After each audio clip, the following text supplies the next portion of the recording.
Debate on Fox Business Network. Two candidates getting major attention last night in Milwaukee. Senators Rand Paul and Marco Rubio, as Rubio used every opportunity he could to artfully interject himself into the debate.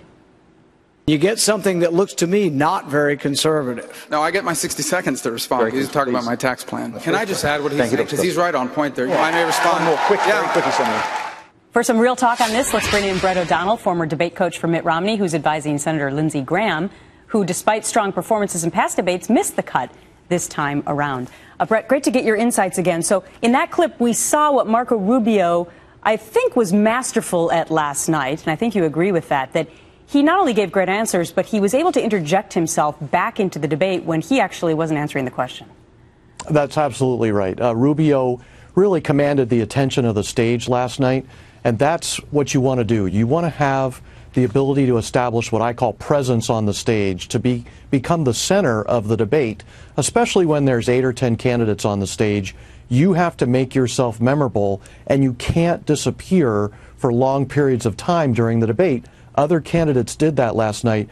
Rubio made sure that he did not by interjecting himself into various topics of discussion. Yeah, it was interesting because another candidate also interjected, but I think you have a different take on John Kasich. Listen to this.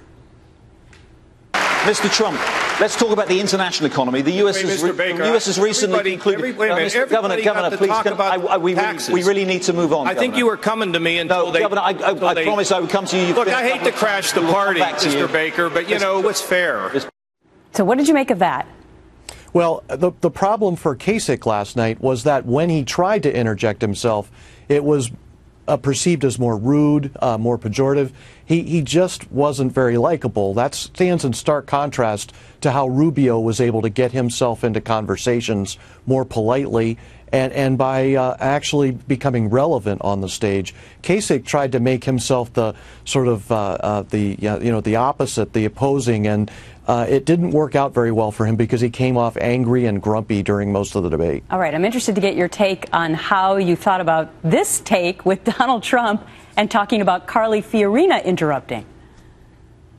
Ronald Reagan was strong, but Ronald Reagan didn't. And Ronald Reagan walked away at Reykjavik. He walked away. He quit talking when it was time to quit talking. Can I finish with my time? Why does she keep interrupting everybody? Yeah. Boy, terrible. Yeah, I'd like to finish my response, basically. All right, so it started with a bit of applause when Trump said that, but then it went to resounding boos. What was your take?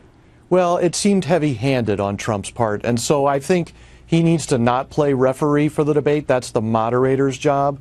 And so calling out another candidate for interrupting other people seemed like he was overstepping his bounds, and it may have even had a hint of sexism to it. So, interesting.